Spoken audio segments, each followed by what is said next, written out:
Good afternoon, everyone. It is my pleasure to welcome you here today. My name is Dr. Jennifer Slivka. I am the director of the Office of Gender and Sexuality Equity. I'm also teaching in the Women's and Gender Studies program, who's also co-hosting this seminal event today for the Africana Studies program, and is also sponsored generously by the Robert Nussbaum Center as well. This is part of the programming that we are all offering for Black History Month, and we're very excited to welcome Dr. Davis here today. The program is being live streamed and will be available on the VWU website later today. It is my pleasure, before I get started, to introduce Dr. Oshikoya. I did want to point out that after the event today, Dr. Davis will be holding a book signing outside. We are also happy to announce other events going forward for Black History Month. There's a flyer right outside the door with a QR code that you can actually program into your phone. There's several events coming up this month, so please keep your eye out for that. Now it is my pleasure to introduce Dr. Modupe Oshikoya, who is a professor in the political science program. She is also the director of our new Africana Studies program. She will actually introduce our keynote speaker for today.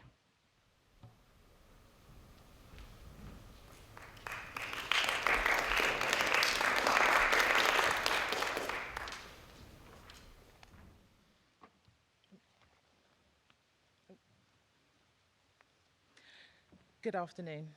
It is my sincere pleasure to introduce our speaker today, Dr. Ophera Davis. We are lucky to have her here at Virginia Wesleyan because at the start of the pandemic, she moved to Virginia Beach to look after a kidney transplant patient who is doing very well. So thank you so much for being here despite the pandemic. So I would like to talk a little bit more about the Africana Studies program. This is the second year of our program, and launching a program in a pandemic is difficult. However, this is also our inaugural lecture, or first event completely, for the Africana Studies program. It has been very popular, and we really hope that it will grow. And this event will show the diversity of Africana studies that we so desperately need here at Virginia Wesleyan. I would like to now tell you a little bit about our inaugural speaker, Dr. Davis. Dr. Davis grew up in the Mississippi Delta, one of the poorest areas in the US, where her parents instilled in her their faith in the African Methodist Church. Dr. Davis is an independent scholar and interdisciplinary social scientist. Over the last 20 years, she has served as an affiliate faculty at colleges in Boston and Virginia, where she has taught courses in African studies and psychology departments. Ophera received her bachelor and master's degree from an HBCU, Jackson State University, and her PhD from St. Louis University. Her postdoctoral experiences include institutes at Northeastern University in Women's Studies, and a writing group member associate at Wellesley College Centers for Women. Professor Davis enjoys teaching and engaging students in their educational matriculation. She has exposed students to professional conferences to expand their understanding of research opportunities and possibilities beyond the classroom. For fun, Ophera enjoys museums, history, traveling, and walking on the beaches across the globe. Today, Dr. Davis will talk about her book, The Overlooked Voices of Hurricane Katrina, Mississippi Black Women Survivors, which was published just 4 months ago. The book brings new voices to the forefront. She provides a platform for these women to share their stories and strategies of survival and recovery before, during, and after Katrina. These Mississippi women provide, in their own words, lessons learnt and resilient strategies they use to rebuild their lives after the disaster. Dr. Davis will have a book signing immediately following today's talk in the lobby. Virginia Wesleyan welcomes Dr. Davis today. Join me in welcoming Dr. Ophera Davis.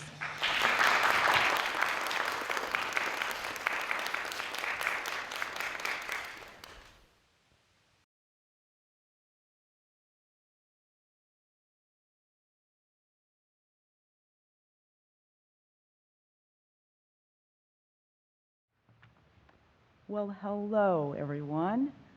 Thank you for being here today. Thank you to Madam Department Chair Dupe for introducing me. It is indeed an honor. Thank you to each of you for attending today in person and online. It is a privilege and an honor to be the inaugural speaker for the Africana Studies program at Virginia Wesleyan University. To our president in his absence, provost, dean, and Madupe, all of the guests, and most importantly, our students. I see you out there, students. Thank you all for taking the time to come here today to hear a little bit about these Mississippi Black women's stories of resilience and recovery after Hurricane Katrina. I let the Mississippi women that I interviewed know about this event today, so who knows, some of them may be listening online. That brings chills to my spine. Let me get right at the reason we are gathered here today to make the best use of my time. To paraphrase the late Nobel laureate, Miss Toni Morrison, if there is a book you want to read that you cannot find, you need to write it. She didn't say it quite like that, but you get the drift of what she meant. Although I didn't hear Toni Morrison's statement until a few years after my project started, Hurricane Katrina, Mississippi Black Women, Miss Morrison's statement is exactly why this project began and this book came to fruition. To start, for just a minute, think back to when you first heard about Hurricane Katrina. Can you remember the images that you saw that day on TV? I remember sitting in Boston where I was teaching, and I was just shocked, as probably your thoughts went back to. Well, that was 16 years ago, on August 29th, 2005. It seems amazing that time has passed so quickly, but it has. A lot has happened over the years. According to the National Hurricane Center, on August 29th, 2005, the second landfall of Hurricane Katrina and the eye of the storm hit the Mississippi Gulf Coast. You probably have never heard that one before. You may know, though, that the eye of the storm, or of a hurricane, is the worst part of the storm. Hurricane Katrina's damage to the infrastructure of the Mississippi Gulf Coast received very little media coverage and has received even a smaller amount of scholarly focus. Today, I will highlight two aspects of the book. First, I will show that these Mississippi Black women's Hurricane Katrina survivors' stories was and still is, or was until my book came out, missing from the media's coverage by overviewing the literature and show you some aerial photographs of the state of Mississippi, the damage there. Second, I will introduce you to the women and highlight a few ways in which these Hurricane Katrina Mississippi Black women survivors became resilient and have recovered in spite of the major disaster in times of uncertainty. So with that, I'm going to go to my PowerPoint slides now and walk you through a little bit of what I talked about.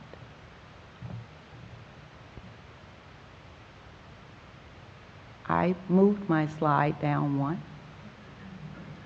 There you go, thank you. This is, of course, we now know this image.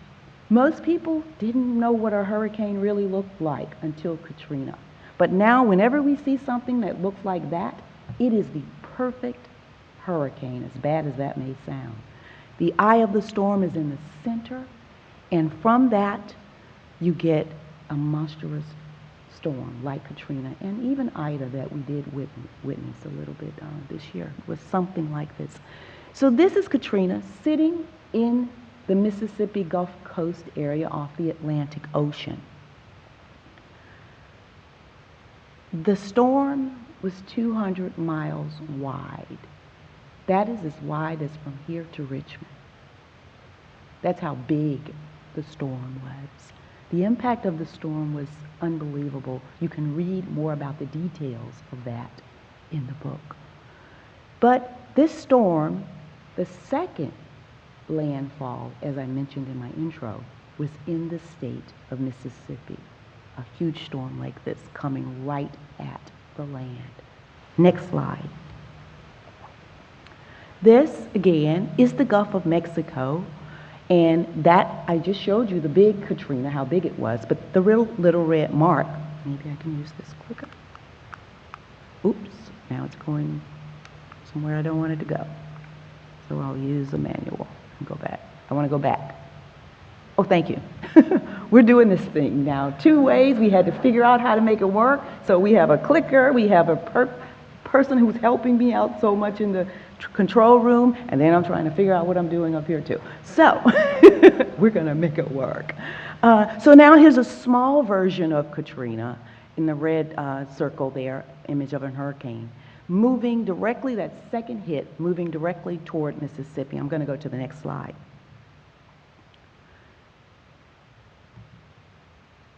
I went to the next slide up here, but it didn't go on. There you go. Thank you.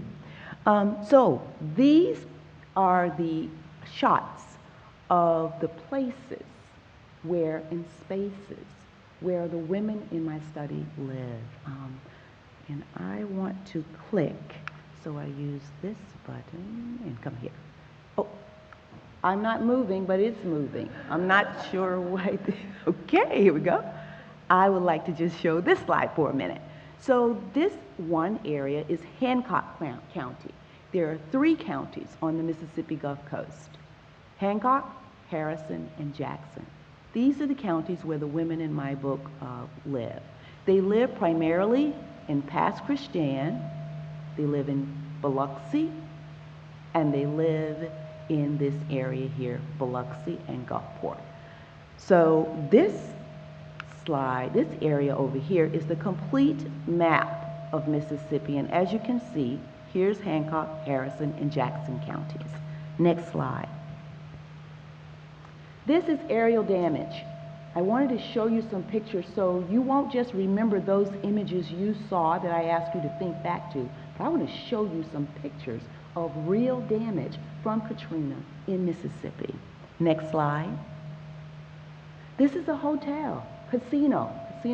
The area is known as a resort area known for visitors coming down, much like our ocean front. Next slide. Again, more aerial damage as we move from the Louisiana coastline across the Mississippi coastline.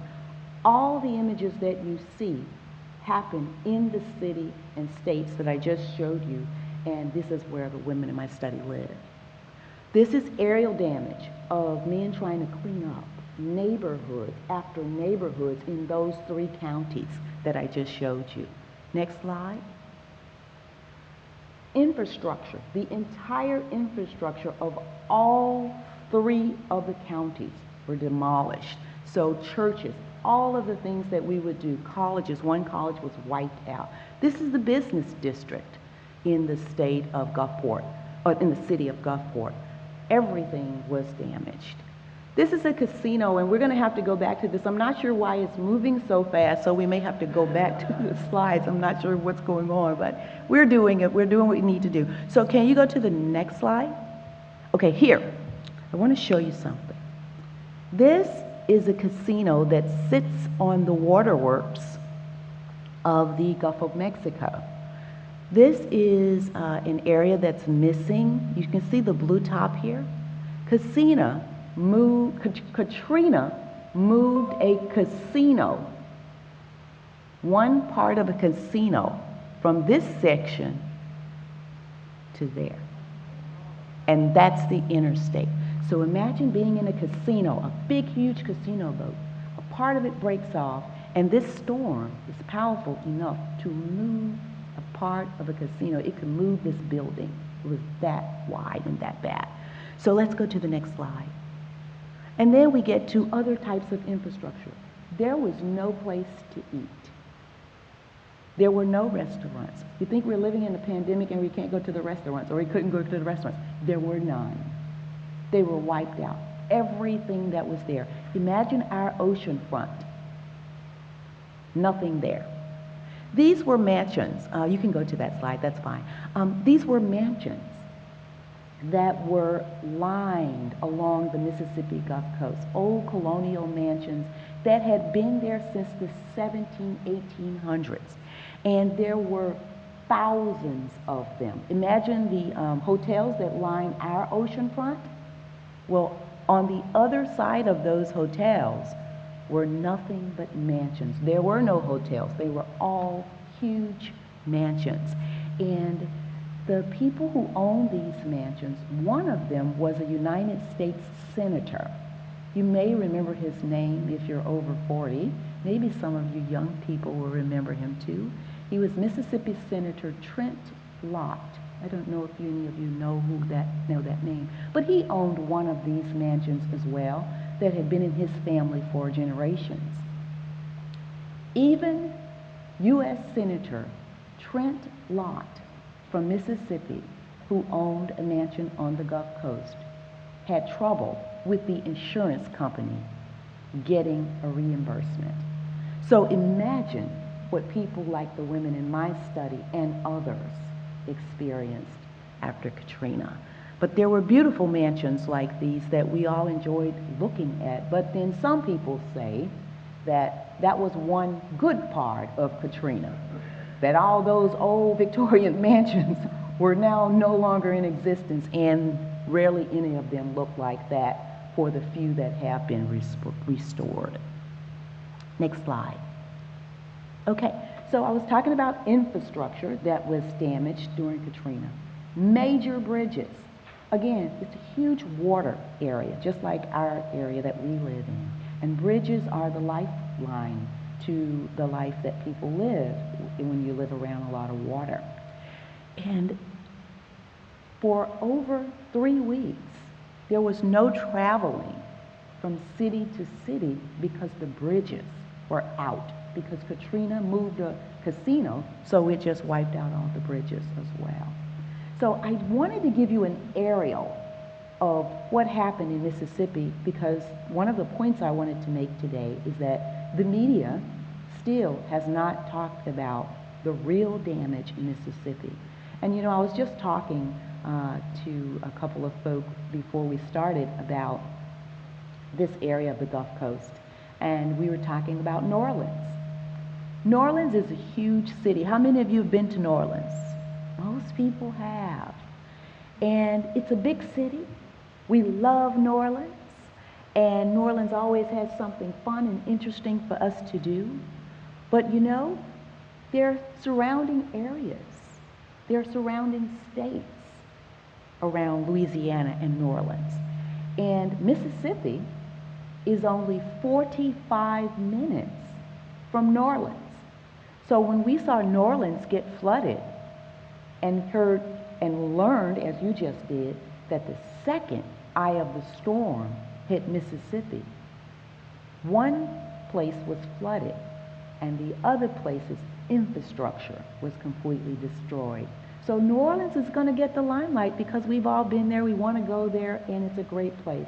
But there are other places that the media missed and still has missed, and that is the part I want to talk further about today. Now I'm not going to show you any more areas. I'm going to talk about who are these women that I studied so that we can get into the other part of the message I want to leave with you today. Next slide. Okay, so now I want to talk a little bit about the literature. I mentioned Miss Morrison to start. Women, we know, are the backbone of our society, and women have the homes, and women take care of the children. And because of that, women are 14 times more likely to die in disasters because of their nature around the home. It's really a fascinating statistic that has proved itself time and time again over time in disasters. And that's not even disasters in America. That's internationally. Women die in disasters. The role that women play in family stability, I just talked about. And gender. Gender is huge when it comes to disasters and what was not being done in the disaster canon prior to Katrina. New Orleans, I just mentioned it. Most of the studies are focused on New Orleans. Rarely is there a book on Katrina that's on Mississippi. Most of the studies, most of the research articles, and when you get the book, you'll see I go through a detailed list of articles that are out, books that are out, so you can see all the focus was on New Orleans. And we understand why, because we just talked about that. But research needs to go beyond just where a storm hits. So what did the research say in disaster canon? What did they say that needed to be done? They said there needed to be more in-depth, one-on-one interviews. They said that more studies needed to be in-depth. They needed to be qualitative, not just quantitative. And they said that research on disaster survivors need to talk about their lived experiences. What was life like for them on a daily basis after a natural disaster? So, after reading the literature, I said, okay, that's what's missing. That's what I'm going to focus my study on. And I decided, next slide, I decided to show you something. This book was the first book that was ever written on women and disasters in American history. 1998 was the year it was written. These 3 books were written prior to Katrina. They were all written by women. And if you notice, this woman, Elaine Emerson, is the most well-renowned women research disaster scholars. She's written 2 of them. And not only that, she has articles in both these books. And if you notice, since Katrina, only 4 books have been written, and mine just came out. So only 3 books since Katrina have been written on women and disasters. This book, if you notice, look whose name is there. Elaine Emerson. So that's 3 books for her. So we aren't writing as scholars. Scholars aren't writing about women and disasters. In many ways, we have to say, take this as I hope you know I mean it. Thank God for Katrina. Now we finally have women and other scholars, Emmanuel David, focusing on women and disasters. There are no books. This is it. That's the canon for women and disasters in America. There are a few books internationally that some women have written, but this is all we have in the United States of America on women and disasters. Next slide. So who are these women that I interviewed? They're from the three cities that I mentioned, Gulfport, Biloxi, and Pass Christian. The research said I needed to do in-depth studies. They said I need to be qualitative, said I need to go over time, year to year, to see how the women's lived experiences were. So the age of the women when I started interviewing them was 35. That was 15 years ago, 16 years ago. And then the oldest woman in my study was 60 at that time. Next slide. The women's educational level was a striking and meaningful finding, because when you go out to do research, when you're doing interviews, you interview who allows you to interview them. You don't know who is going to say yes, and you don't know who's going to say no. So the women that said yes to me were college-educated Mississippi black women. That was a striking finding. And it's even more meaningful because only 18% of the women who live on the Mississippi Gulf Coast have a college degree. It was unbelievable, really, that I found this population, and they allowed me to interview them. Next slide. All of the women in the study own homes today, and most of them, over 3/4 of them, owned homes prior to Katrina. Next slide. The women in my study are married. Before Katrina, half of them were married, and after Katrina, half of them are still married, although there was one divorce and one marriage in the change. But there was a change. But still, 50% of these women are married. Back to those images that we saw. These are different women than the images that I had you to think back on, that the media showed us and talked to us about. Next slide. And these are some of the occupations of the women in my study prior to Katrina and since Katrina. Yeah, let's just stick with that slide for now. And you can see some of these occupations. Because they were college-educated women, they did not, most of them did not have entry-level jobs. They had been in their jobs for 8 to 10 years. Some of them even planned to retire in their jobs prior to Katrina. So let's keep going. Next slide. So what I want to do is I want to allow you to hear the women, because one of the things that's important and that the disaster canon said was missing is no one gets to hear the lived experiences of women. And one of the things that I decided to do, since these women allowed me to interview them and tell their stories, is to always bring these women into the room. And so, I have to move this mic for a moment. We had a little technical difficulties getting the audio right. That's what we were working on. So what I'm going to do is try to turn my computer up.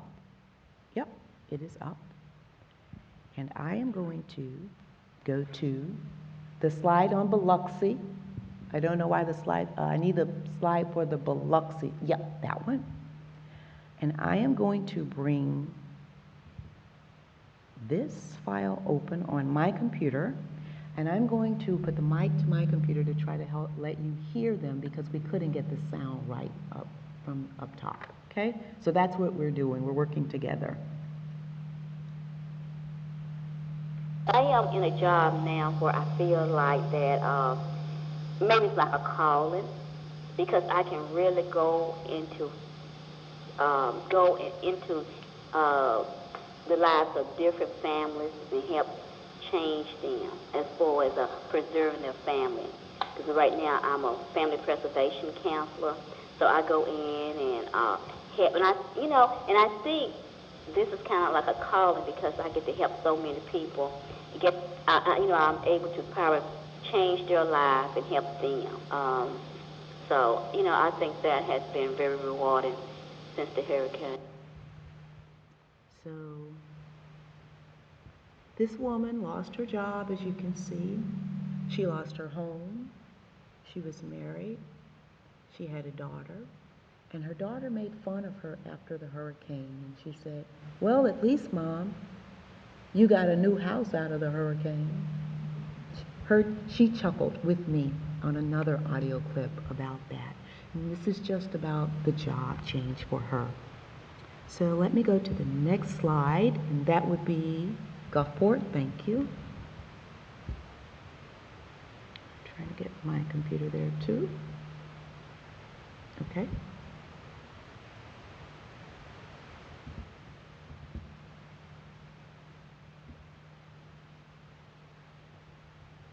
That there is recovery after tragedy. Because, it was just such an ordeal. I don't know anything else to call it but an ordeal. It was just such an ordeal.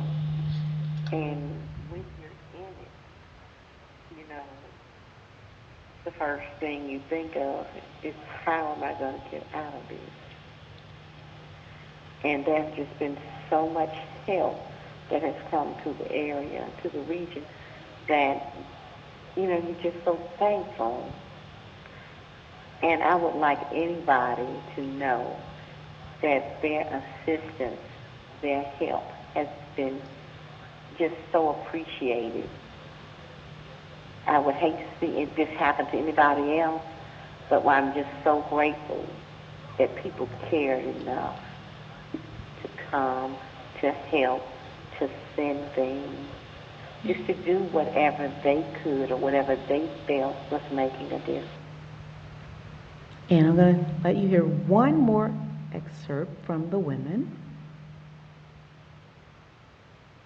And yes, thank you.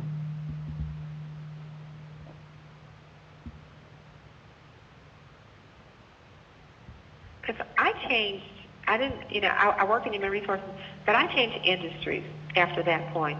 I was in a job, and I was in a top management position, and I realized this is not important.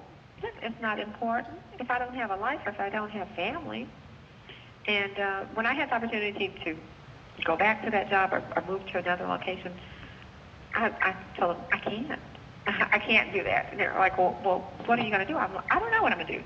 But I know I can't go back to this rat race. I can't go back to working 60, 70 hours a week because I wasn't living. I was just going through the motions. And there is more to life than that. I said, I want to spend time with my kids, with my sons and with my grandkids and do more things in my community and not just work, live to work. That's not how God intended us to. That's not what He made. That's not the purpose He made us. And a lot of my colleagues were kind of worried. It's like, well, maybe something's wrong with you. Maybe you're suffering from post-traumatic stress. And you know what I told them? I said, I have never had this much clarity in my entire life. I don't have a job and I don't have a home, but I had peace, and I knew that my needs would be taken care of. That I knew that job was not my source. We're alive. We're all together. Nobody in our family died. We were just so fortunate. But it made me reevaluate my entire life, and to say what's important. It's not making six figures. And one day I laughed and I'm like, God really does have a sense of humor because He has taken a type A personality and put her in like one of the slowest companies that I could possibly be in. And I decided then, well, you know what? They're not going to change, so you have to just regroup and have to make your changes a little slower. Okay. So this was another woman who lost part of her home and had to remodel, and was one of the ones I mentioned that was remarried. So with that, I want to put this back.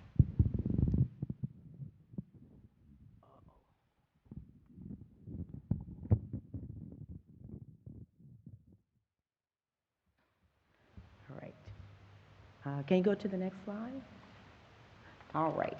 So I would like to close by just a few words. The analysis yield many things. I just highlighted just a couple, brought the women's voices in today. Some of the things included the women's evacuation strategies, their property damage, changes in their employment status, their culturally oriented approach to research after, to recovery after the hurricane, and others. According to Alice Walker, womanism is from the Black folklore and speaks to the ways in which Black women orient themselves to society. Womanism explains these women's perseverance, courage, responsible behavior after, during, and before the disaster. And there are examples of womanist orientation in the book. Black middle class theory speaks to the historical significance of how Black women have overcome threats such as Jim Crow segregation. Historian Paula Giddings wrote, "Since before the 19th century, Black women have diligently worked to maintain their position and serve as conduits to uplift the race." Another historian, Darlene Clark Hines' work shows that for centuries, Black women have done, quote, "the wholly impossible," unquote. These Mississippi Black women Hurricane Katrina survivors' orientation galvanized them toward recovery, despite the fact that their experiences have remained on the periphery. Narrative theory, which is the grounding of this book, narrative theory enabled me to bring the women's voices to the forefront in articles and now in the completed book, as it talks about their resilience and recovery forthrightly, as you heard on their voices. Today, and in every talk, I bring their voices into the room as I did today through audio clips, as I did with all the interviews over the years. I really want to thank you for listening to my talk today. I want to thank the Mississippi women who trusted me to tell their stories.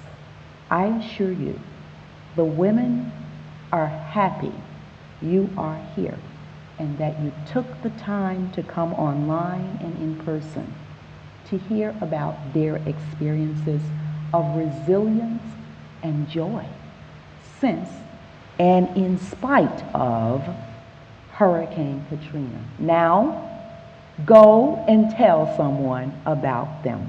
Thank you.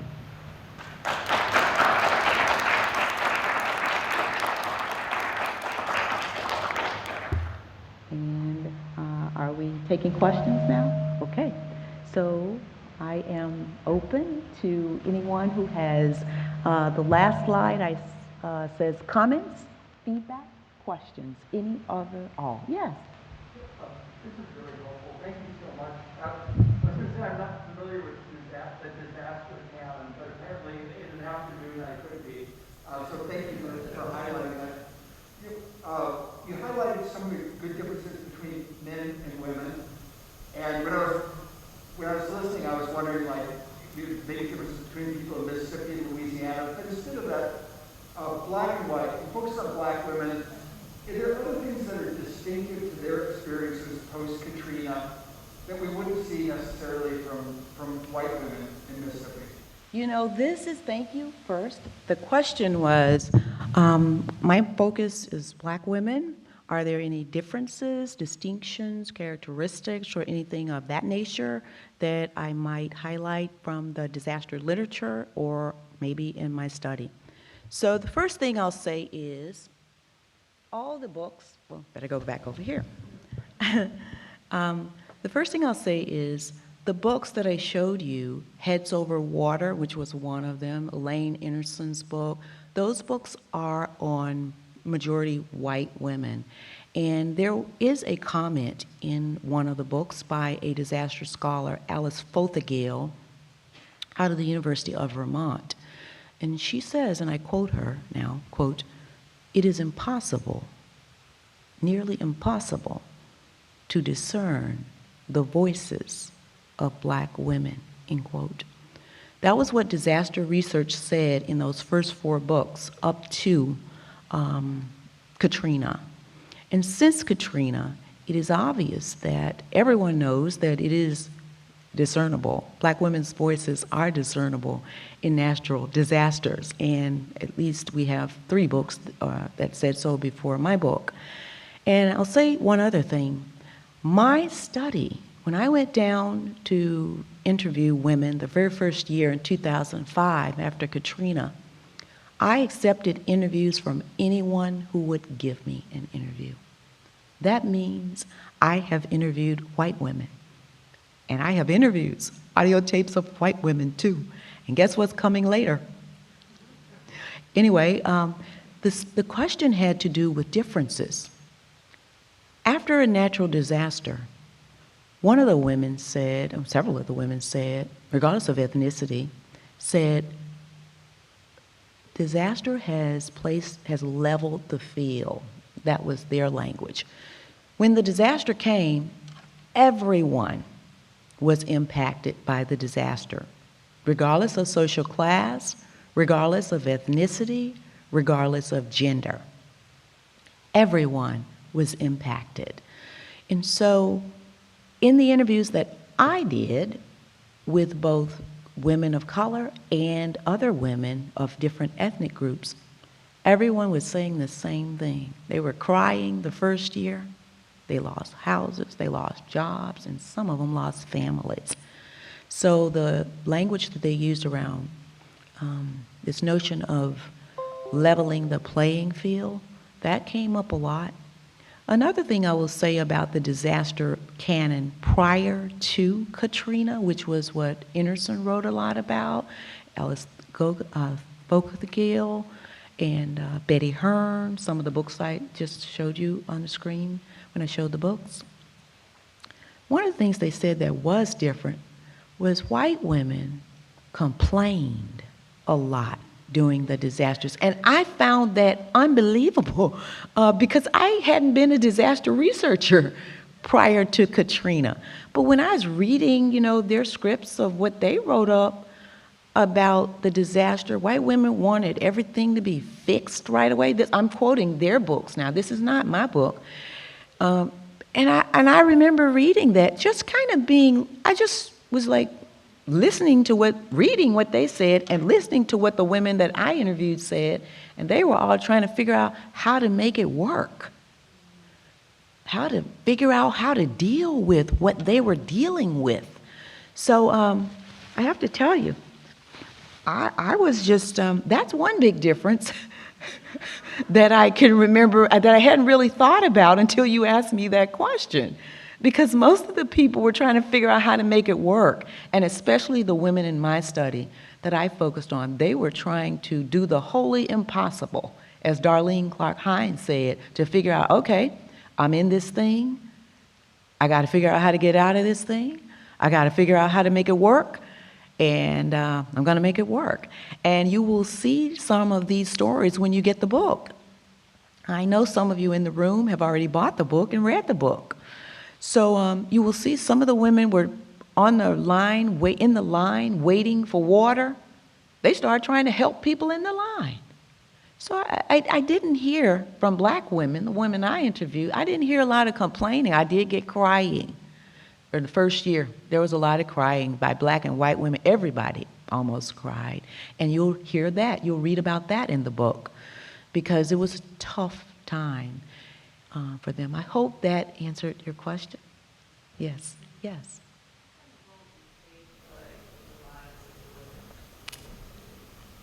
The question was, what role did faith play in the lives of the women Thank you so much for asking me that question. That was one of the themes I must have read over in my notes, because when I mentioned some of the themes, that was a theme, and I didn't say that. Faith played a huge role in the lives of the women in my study. And you know, Katrina hit in the Bible Belt. And the Bible Belt, for those of you who don't know, is this region in America, the Deep South. We usually look from Texas over to Florida and a little bit up Tennessee and sometimes Missouri, depending on who you're talking to. But that area, supposedly in our country, ascribes to the Bible. I'll say it like that. Ascribes to the Bible more than other regions in our country, which is why it is called the Bible Belt. Faith played a huge role. In the book, you will read, I have one chapter that's dedicated to spirituality and the faith and how the women said, angels from above. I'm trying to remember. You would think I would know the titles of every title in the book, right? But you don't remember the titles all the time of each of the chapters. But I know it had something to do with angels within and angels from above is the title. And they talked a lot about God. They talked about their church. They talked about doing for others in that chapter in particular. So yes, it played a huge role in their recovery and how God has sustained them. God had kept them, through the disaster. Some of them thought they were going to die. I had two women who stayed through Katrina. If you can believe that. Most of them did not, but two did. And one of them thought they weren't going to make it out. They thought they weren't going to survive Katrina. So they talked about their faith there. So it's a huge, huge thing. Yeah. Thank you so much. I saw a wave of hands all of a sudden. So I'll start this way and go that way. Yeah. Yes. Yes. And on one of your slides, the women's occupations before Katrina, you have listed a state representative. And I was wondering if you recall what county she represented or her name. I have no idea. It's one of the three, and I don't give their names. It's confidential and anonymous. So I give a name for all. I give them a pseudonym in the book. Yeah. Yeah. You're welcome. Yep. Yes. Just going back to how there's such a lack of scholarship and books on this kind of area of focus, I guess. What was the main motivator, or what got you to be so interested in a field that's so important, and what would you say would be an inspiration to other people into contributing to this kind of scholarship? Okay, thank you for the question. The question is, what got me interested in doing this because of the lack of scholarship? What would encourage others to do it in the future? The gist of the question, I hope I got it right. For me, I grew up in the Mississippi Delta. It is in the middle of the state. I showed you the state aerial, and I lived right in the middle of the state. But my dad and my mother would take there are 8 kids in my family, but half of them had already gone off to college and were my big sisters. And then there were 3 little girls, myself and 2 little sisters at our house left that were still there. So my dad would take us to the Mississippi Gulf Coast for vacations because you can go and play on the beach. And I had, so we went there. So when New Orleans got hit, and we were watching those images that I had you all to think back on, I said, well, if New Orleans got hit, Mississippi got hit too. That was my motivator. I loved the Gulf Coast. You know how we like the ocean front? If you're an ocean person, you really like going down there just to go and sit sometimes, just sit in a car and you're at the ocean front. I loved the Gulf Coast. It was so beautiful. And I knew that if something happened to New Orleans, something happened to Mississippi. So, and I'm not going to tell too much of the book, but that was the impetus for me. I knew if something happened to New Orleans, 45 minutes away, something bad happened to Mississippi. And I wanted to investigate that as a trained researcher. I was not interested in the disaster canon before. So as I said, when I found out that there was so little on women in disasters, that was when I narrowed my focus down to just research women. And then when I learned from the disaster canon and those 4 books and other articles that had been written that there was nothing on black women, and that people had said that you couldn't even discern a black woman's voice, I said, oh, well, I'm going to write on black women and discern their voices and tell their voices. And so that's that part of it. And for young people or other age groups of folk who are in research, I will say to any scholar sitting out there, sociologists, come on, people. Historians, come on, people. I'm not a historian and I'm not a sociologist. I'm an interdisciplinary social scientist. You got to do this work. I'll address them first because there should have been more books. I was shocked that there weren't, and there are just 4 books on women and disasters in this country. We got to do this work. So that's first and foremost. Secondly, I would say there are more men researchers than there are women. So men, you got to do some of this work too, because you can't give it all the onus on us women, as we saw. Thank goodness for Emmanuel David, who is now a personal friend. And to young people, we need you, as was said in my introduction. One of the things that I have always done is talk to young people about the importance of research. If you want to make an impact, you can do some research. I take students to academic conferences with me so that they can be empowered and encouraged to know that, yes, I am the professor. I am confident enough in you, young students, and what I have seen you do in my classes, that I will take you to the conference with me and allow you to present with me, because research is important and we need young scholars, just like we need those of us who are seasoned to be in this work. And we need you to do work on women in disasters. I hope that answered your question. You're welcome. Thank you for the question. We are at 12:51. Oh, one more question?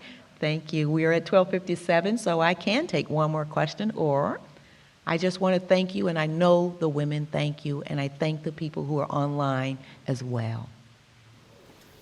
Thank you so much for the opportunity.